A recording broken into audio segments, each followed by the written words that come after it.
Après le cri d'alerte lancé au gouvernement provincial du Lualaba, les trafiquants et usagers qui empruntent la route nationale numéro 39, axe Sachingongo, Mwenekula, de passage vers le village Matamba, de près de 200 km du chef-lieu de la province, la chef de l'exécutif provincial, Fifi Masuka Saini, a dépêché le ministre des Infrastructures et Travaux Publics, Machata Kayembe Célestin, et le service technique de l'État, l'Office des routes, dans sa suite, lancer les actions d'urgence sur la route nationale numéro 39 qui présente un état de dégradation avancé en supprimant les points chauds et permettre aux véhicules immobilisés à ces points de reprendre le trafic comme auparavant. À Mwenekula, il y a 2 grands bourbiers qui nécessitent absolument une intervention.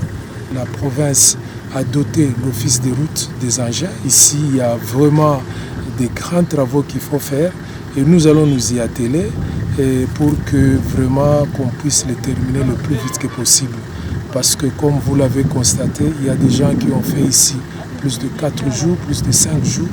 Donc il faut vraiment qu'on arrive à désengorger et c'est pour mieux pour permettre quand même le trafic puisse être régularisé normalement. Ces travaux sont déjà effectués à Mwenekula, en allant vers la ville de Kassaji, dans le territoire de Dilolo, par une équipe sur place, avec comme objectif de croiser une autre équipe destinée à attaquer l'axe Kawayongo sur la même route. Ces contrats, en régie avec le gouvernement Masuka, se poursuit avec les jours hors intempéries, afin de récupérer en hauteur le terrain sablonneux à l'espace d'une digue. Nous allons devoir attaquer pour purger d'abord, créer des exutoires pour que les eaux se coulent et nous prendre de façon à pouvoir purger ainsi, rétablir par un apport en matériaux, latéritique essentiellement, afin que la route reprenne sa vie de sa nouvelle robe.